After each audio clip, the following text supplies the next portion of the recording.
Good evening. मैं आज आप लोगों को केमिकल रिएजेंट बताऊंगा। Chemical reagent in organic chemistry. तो जरा सा आप देखते रहें। रिएजेंट जैसे कोई रिएक्शन है, रिएक्शन में क्या होता है, रिएक्टेंट होता है और प्लस रिएजेंट होता है और ये प्रोडक्ट में कन्वर्ट होता है। यानी जो रिएक्टेंट होता है ना, वो प्रोडक्ट में कन्वर्ट होता है with the help of reagent. तो आपसे अगर कोई रिएजेंट की डिफिनेशन पूछता है तो ये बताना पड़ेगा कि रिएजेंट होता क्या है। ये एक्सटर्नल सब्सटेंस होता है जो कि किसी भी रिएक्शंस के समय रिएक्टेंट से रिएक्शन का प्रोडक्ट में बदल देता है उससे। तो इसमें क्या लिखेंगे, reagent is a external substance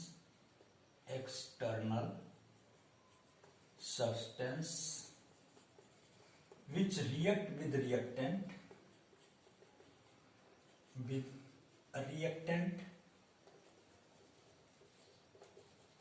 and converted into product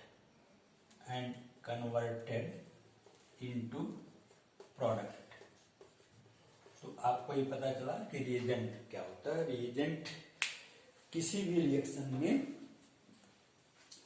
reactant से रिएक्शन करता है और रिएक्टेंट से रिएक्शन कर इसे रिएक्टेंट को प्रोडक्ट में कन्वर्ट कर देता है। अब रिएजेंट कितने टाइप के होते हैं ये बताना है।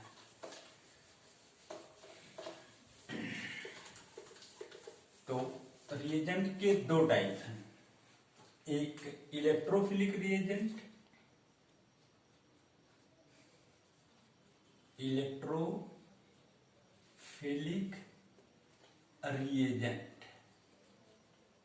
और दूसरा न्यूक्लियोफिलिक रिएजेंट।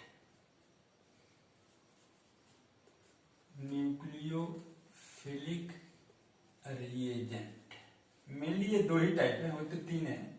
एक और होता है जिसे एम्बीफिलिक रिएजेंट कहते हैं। पहले आप इलेक्ट्रोफिलिक रिएजेंट को देखना है आपको। इलेक्ट्रोफिलिक रिएजेंट जैसे लिखा हुआ है, मीन्स ये इलेक्ट्रॉन लविंग रिएजेंट है। क्या है? Electron loving reagent. तो ये दो टाइप का खुद होता है, एक न्यूट्रल स्पीसीज, इसका एग्जांपल क्या लिखेंगे, न्यूट्रल स्पीसीज, और एक दूसरा होता है चार्ज पार्टिकल, चार्ज आयन। तो न्यूट्रल जो होगा वो इलेक्ट्रॉन डिफिशियंट होगा, तभी तो इलेक्ट्रॉन को ये क्या करेगा, लब करेगा। न्यूट्रल जो होता है ना वो इलेक्ट्रॉन डिफिशियंट होता है, डिफिशियंट।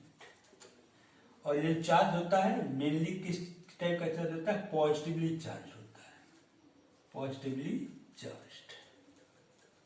इसका एग्जांपल क्या हो सकता है, इसका एग्जांपल हो सकता है SO3, AlCl3, FeCl3, BF3,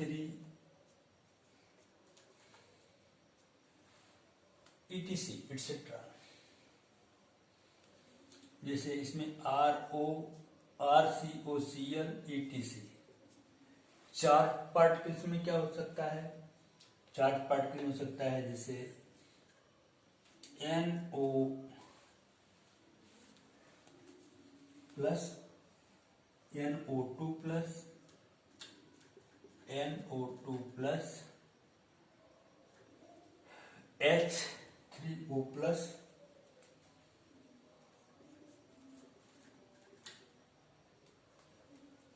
C6H5N plus etc।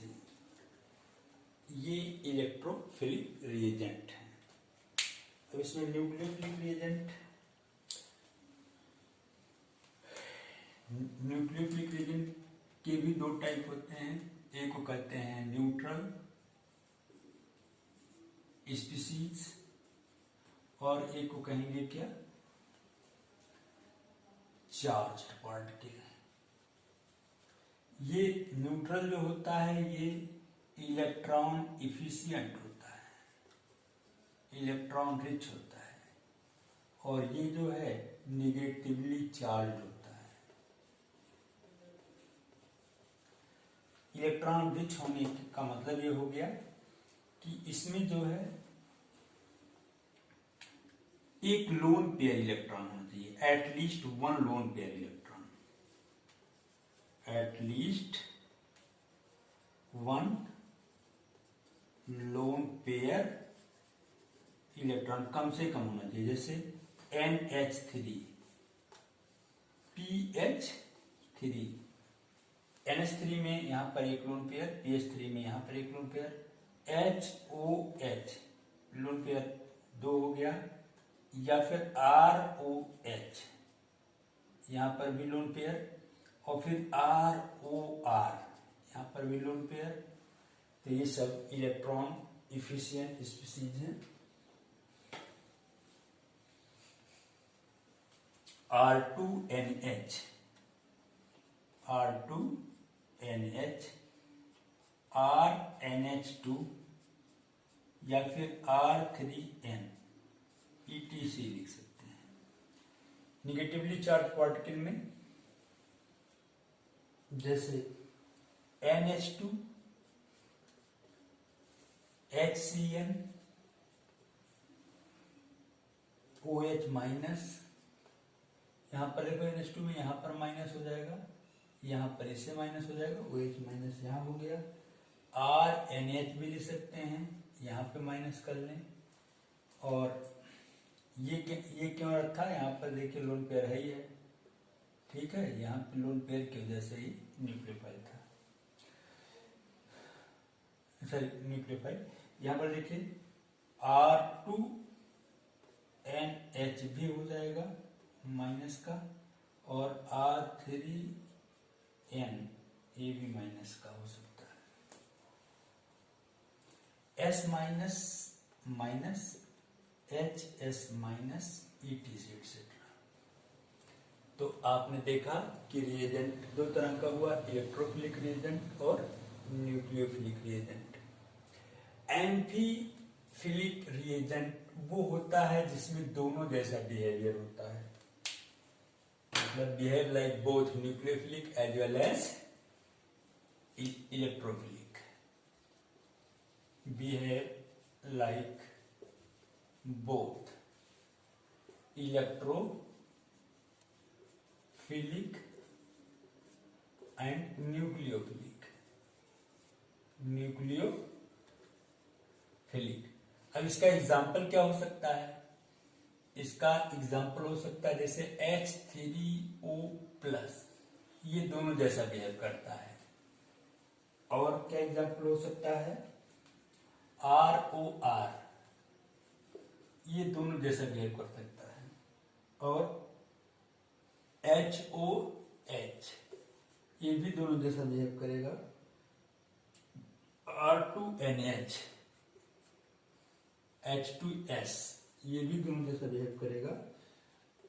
R2NH ये भी दोनों जैसा बिहेव करेगा। तो ये एम्फीफिलिक रिएजेंट है, यानी behave like both as well as electrophile and nucleophile, ठीक ना। तो हमने आपको रिएजेंट की बात बताई। अगर आपको इलेक्ट्रोफिलिक रिएजेंट की डिफिनीशन लिखनी है तो क्या लिखोगे, what is electrophilic reagent, electrophilic reagent होता क्या है।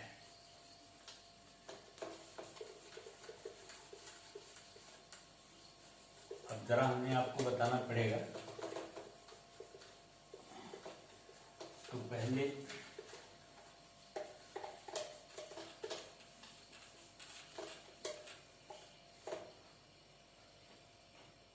लिख लीजिए इलेक्ट्रोफिलिक रिएजेंट, इलेक्ट्रोफिलिक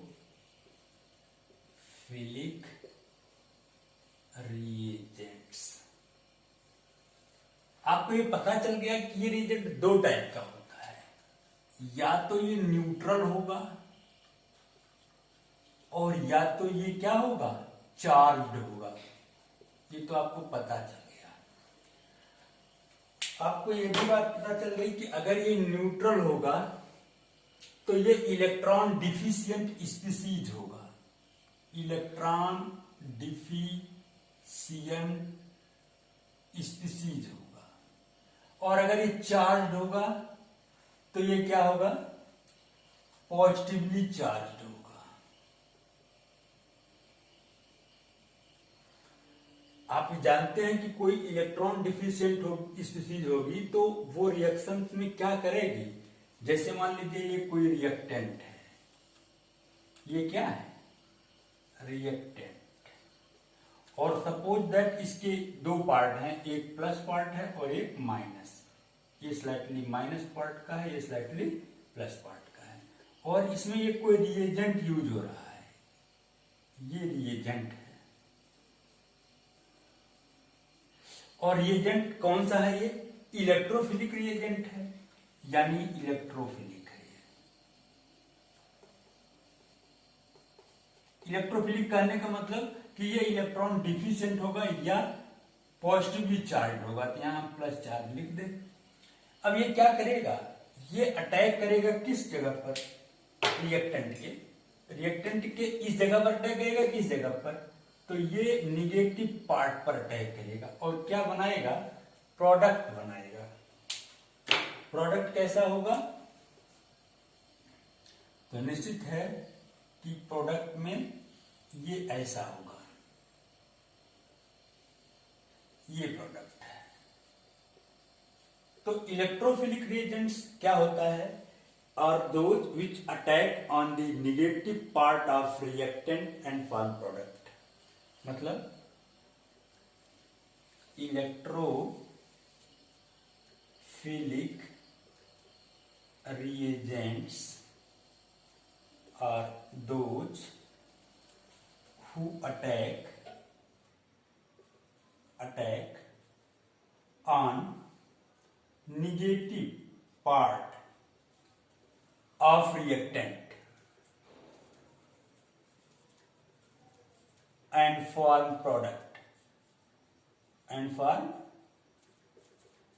products। ये बात समझ में आ गई होगी आपको, ठीक है ना। एक और बात है, जो इलेक्ट्रोफिलिक रिएजेंट होता है वो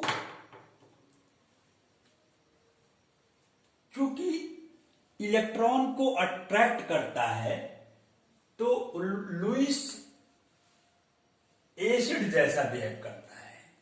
electrophilic reagent behave like Lewis acid, behave like क्या, Lewis acid, and attract electron और negative part on the reactant, ठीक ना। अब जैसे इसका मैंने आपको एग्जांपल दिया था अभी न्यूट्रल में कि NH3, ये क्या है, ये एग्जांपल है इलेक्ट्रोफिलिक रिएजेंट का। तो NH3 क्या है, लुईस बेस है, सॉरी NH3 नहीं दिया होगा, AlCl3 दिया होगा, AlCl3, तो ये लुईस एसिड है। ऐसा क्यों है, क्योंकि AlCl3 इलेक्ट्रॉन डिफिशिएंट है। वो कैसे, AlCl3 इलेक्ट्रॉन डिफिशिएंट कैसे है, वो आपको देखना पड़ेगा। अगर आप इलेक्ट्रॉन डॉट स्ट्रक्चर आप बना लें AlCl3 का तो आपको पता चल जाएगा कि AlCl3 इलेक्ट्रॉन डिफिशिएंट है।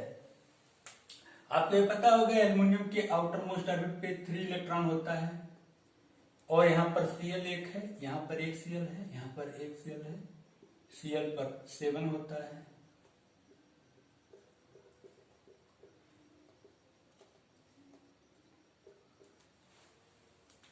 इसका ऑक्टेट कंप्लीट करना है। Cl का देखो ऑक्टेट कंप्लीट हो गया, 7 + 1 8, इसका भी कंप्लीट हो गया, इसका भी कंप्लीट हो गया।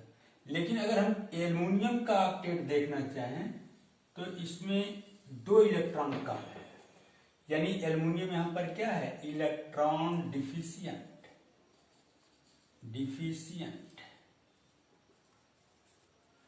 ठीक है, तो ये क्या करेगा, want to attract electron, want to attract क्या, electron. So it's work as a Lewis acid. Lewis acid, आपको पता होगा कि लुईस एसिड क्या होती है, आर दो विच अट्रैक्ट इलेक्ट्रॉन। तो जितने भी इलेक्ट्रोफिलिक रिएजेंट होंगे वो लुईस एसिड होंगे। इसी तरह से इसके और एग्जांपल हैं, जैसे BF3, ये भी, इसमें भी इलेक्ट्रॉन डिफिशियंसी होती है। बोरान के आउटर मोस्ट ऑर्बिट पे भी 3 इलेक्ट्रॉन होता है और यहां पर इसमें 7 हो जाएगा, यहां पर भी 7 हो जाएगा और यहां पर भी इसके 7 हो जाएगा। अगर हम इसके ऑक्टेट को कंप्लीट करें तो यहां पर ये मिलेगा, इसका ये कंप्लीट हो गया, इसका ये कंप्लीट हो गया, इसका ये कंप्लीट हो गया। लेकिन बोरान का क्या होगा, इलेक्ट्रॉन डिफिशियंट हो जाएगा, इलेक्ट्रॉन डिफिशियंट। क्यों, क्योंकि इसमें 6 इलेक्ट्रॉन है एंड वर्क एज ए क्या, Lewis acid, as a Lewis acid. ये बात आपके समझ में आ गई होगी। अब इसके बाद इसे हटाते हैं और इलेक्ट्रोफिलिक रिएजेंट के उसमें जगह पर अब न्यूक्लियोफिलिक रिएजेंट की बात करते हैं। न्यूक्लियोफिलिक रिएजेंट बताना है तो न्यूक्लियोफिलिक रिएजेंट में ये भी आपको पता होगा कि ये 2 टाइप का होता है, एक न्यूट्रल और एक चार्ज्ड। और ये न्यूट्रल जो होगा, चार्ज जो होगा ये होगा, न्यूक्लियोफिलिक का मतलब निगेटिवली चार्ज होगा, और जो न्यूट्रल होगा ये इलेक्ट्रॉन इफिशियंट होगा, इलेक्ट्रॉन इफिशियंट स्पीशीज होंगी। इसका एग्जाम्पल जैसे NH3, PH3 ETC। इसका एग्जाम्पल जैसे F-, Cl-, OH-, Br-, I-, ETC। RCN अभी आपको बता चुके हैं, R ना लिखे केवल HCN-, ये सब हैं। अब इसका कैसे करेंगे, इसकी डिफिनीशन क्या बनेगी, जैसे मान लीजिए कोई प्रोडक्ट है, रिएक्टेंट है, रिएक्टेंट, इसमें 2 पार्ट है, एक माइनस और एक प्लस। अब इसमें कोई एक आपने यूज किया न्यूक्लियोफिलिक रिएजेंट। न्यूक्लियोफिलिक रिएजेंट किस चार्ज का होगा, निगेटिवली चार्ज का होगा, ये होगा न्यूक्लियोफिलिक रिएजेंट्स। ये क्या कर रहा होगा, ये अटैक कर रहा होगा कहां पर, पॉजिटिव पार्ट ऑफ रिएक्टेंट, और फिर ये क्या बना देगा, प्रोडक्ट बना देगा। ये यहां पर स्लाइटली निगेटिव पार्ट रह जाएगा, ये प्रोडक्ट बन गया और ये कहलाएगा क्या। अब इसकी अगर डिफिनेशन लिखना चाहें तो क्या लिखेंगे, nucleophilic reagents attack on positive part of reactant and form product। ये क्या किया, निगेटिव पार्ट पर अटैक किया और प्रोडक्ट बना लिया। एक बात और है इसमें देखना है कि यहां पे ये जो न्यूक्लियोफिलिक रिएजेंट है ना, ये लुईस बेस जैसा बिहेव करता है। Lewis base work as a Lewis base because it donate a lone pair electron. Because donate lone pair electron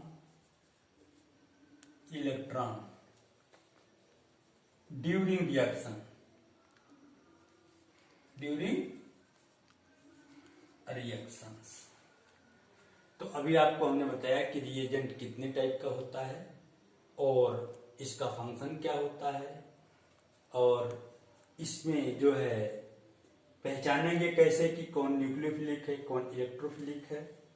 इसके अतिरिक्त मैं आपको एक और बात बताने जा रहा हूं जिसे कहते हैं न्यूक्लियोफिलिसिटी वर्सेस बेसिसिटी। हटा दें, न्यूक्लियोफिलिसिटी वर्सेस बेसिसिटी।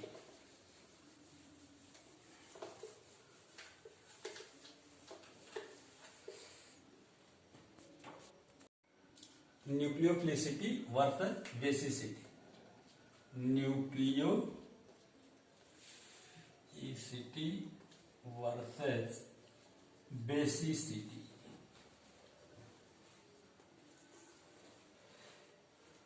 ये अकॉर्डिंग टू पीरियोडिक टेबल हमें पता करना होगा। जैसे आपको मान लीजिए कोई दे दिया कि चलिए बताइए कि कौन ज्यादा न्यूक्लियोफाइल है, किसमें किसमें। कह रहे हैं कि आपको एक अरेंजमेंट बताना है कि इसमें कौन ज्यादा न्यूक्लियोफाइल है। जैसे H2O और NH3, इसमें कौन ज्यादा न्यूक्लियोफाइल है। एक ये बता दो आप, दूसरा ये बता दो कि RO minus and RS minus, इसमें कौन ज्यादा न्यूक्लियोफाइल है। तो इसे अगर आपको बताना हो तो कैसे बताओगे, वो हमें बताना है। देखिए अगर आप इसमें चेक करें तो जो न्यूक्लियोफाइल का रीजन है, कारण है, वो किसके कारण है। इसमें O के कारण है और इसमें N के कारण है, इसमें O के कारण है और इसमें S के कारण है।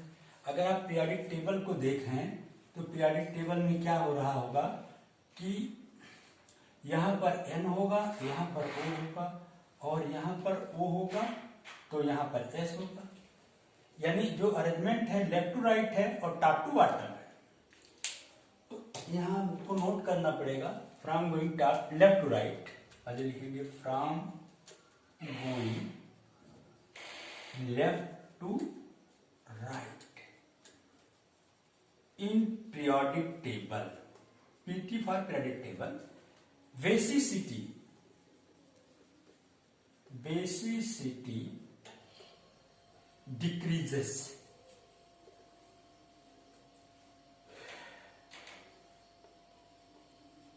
decreases and basicity is directly proportional to nucleophilicity.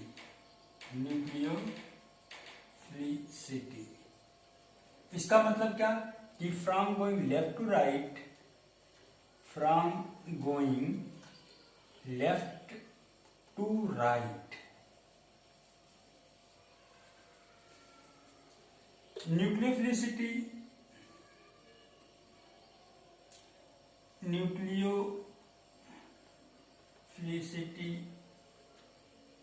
Decreases. अब हम आपसे कह सकते हैं कि लेफ्ट में कौन है N और राइट में क्या है O, तो N की जो न्यूक्लियोफिलिसिटी है वो O से ज्यादा होगी। कहने का मतलब अगर मैं इसे हटा दूं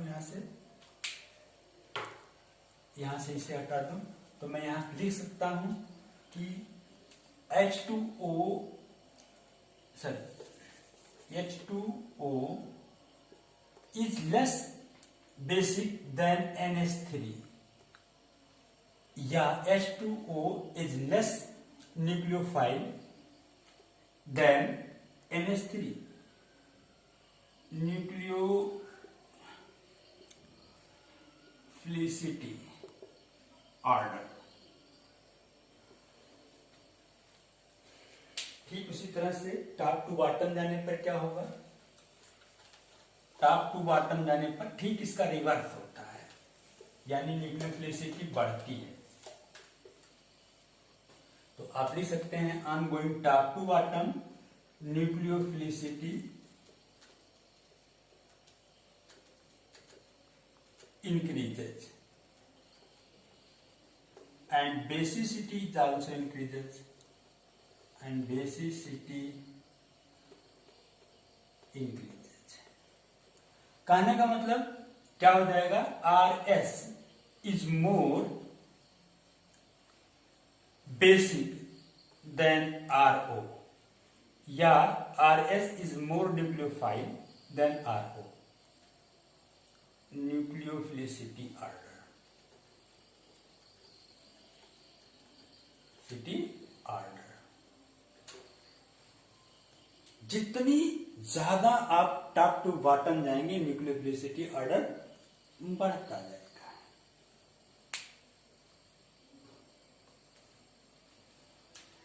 अब जैसे मैं क्वेश्चन देता हूं आपको, arrange the following into their increasing order of nucleophilicity।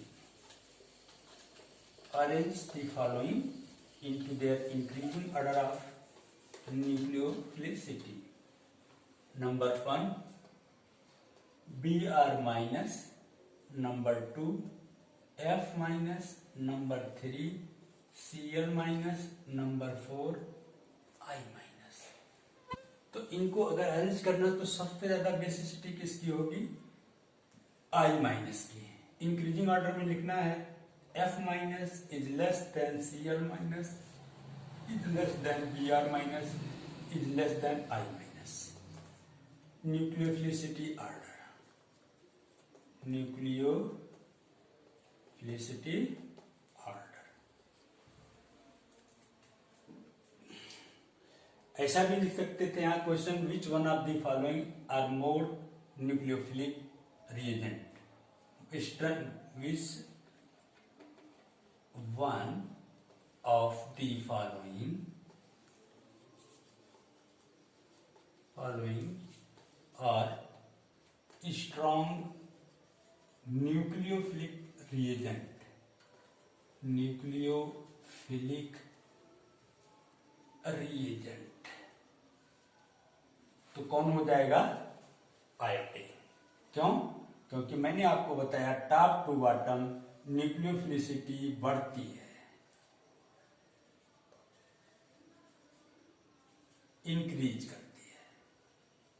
तो यहां आपको पीरियोडिक टेबल में सबसे ऊपर फ्लोरीन, उसके बाद क्लोरीन, उसके बाद ब्रोमीन, उसके बाद आयोडीन होता है ना, तो सबसे ज्यादा न्यूक्लियोफिलिसिटी किसकी आएगी, आयोडीन की। ठीक उसी तरह से एक दूसरा क्वेश्चन करना है, arrange the following into their increasing order of nucleophilicity। Arrange the following into their increasing order of nucleophilicity, या यही है, which one of the following is the strongest nucleophilic reagent। अब हम आपको दे रहे हैं, सबसे पहला आप लिख लें F माइनस, उसके बाद लिखें O, उसके बाद क्या हो जाएगा OH माइनस, उसके बाद आप लिख सकते हैं CH3COO माइनस, उसके बाद लिख सकते हैं CH3CO माइनस, और उसके बाद आप लिख सकते हैं, चलिए 4 हो गई ना, बता सकते हैं इसमें कौन ज्यादा न्यूक्लियोफिलिसिटी रखता है। तो इसमें देखिए, अगर हम अरेंज करना चाहें तो सबसे कम न्यूक्लियोफिलिसिटी इसमें तीसरे की होगी CH3COO माइनस की, और उससे ज्यादा न्यूक्लियोफिलिसिटी होगी CH3CO माइनस की, और उससे ज्यादा होगी या उसके इक्वल होगी, समझिए OH माइनस की, और इससे ज्यादा होगी F माइनस की। क्यों? क्योंकि इसमें देखिए न्यूक्लियोफिलिसिटी का ऑर्डर क्या है, किसके कारण न्यूक्लियोफिलिसिटी चेंज हो रही है। इसमें तो F के कारण हो रही है, इसमें O के कारण हो रही है, इसमें भी O के कारण हो रही है, इसमें भी O के कारण हो रही है। तो जितना देखिए फ्रॉम लेफ्ट टू राइट क्या कर रहे होंगे, इंक्रीज करती है ना न्यूक्लियोफिलिसिटी। तो आपको ये भी पता है कि पीरियोडिक टेबल में O के बाद F आ रहा है, यानी O जो है वो पहले है F से, तो सबसे पहले ये आएगा, उसके बाद ये आएगा, उसके इक्वल आएगा। क्यों ये दोनों इक्वल क्यों है? क्योंकि इसमें भी न्यूक्लियोफिलिसिटी एक ही ऑक्सीजन पर डिपेंड है, इसमें भी एक ही ऑक्सीजन पर। ये पहले क्यों हो गया? क्योंकि 2 ऑक्सीजन पर डिपेंड है। अगर ये 3 ऑक्सीजन होता तो अगर मान लीजिए कोई चीज ऐसे बनता तो ये ऐसा हो जाता CH3COO माइनस, तो ये सबसे पहले आ जाता। ठीक है, तो ये एक ऑर्डर मिल गया। आज के लिए इतना ही, उसके बाद हम अगले समय से आपको फिर पढ़ाएंगे इफेक्ट्स, जिसे inductive effects, mesomeric effect, electromeric effect,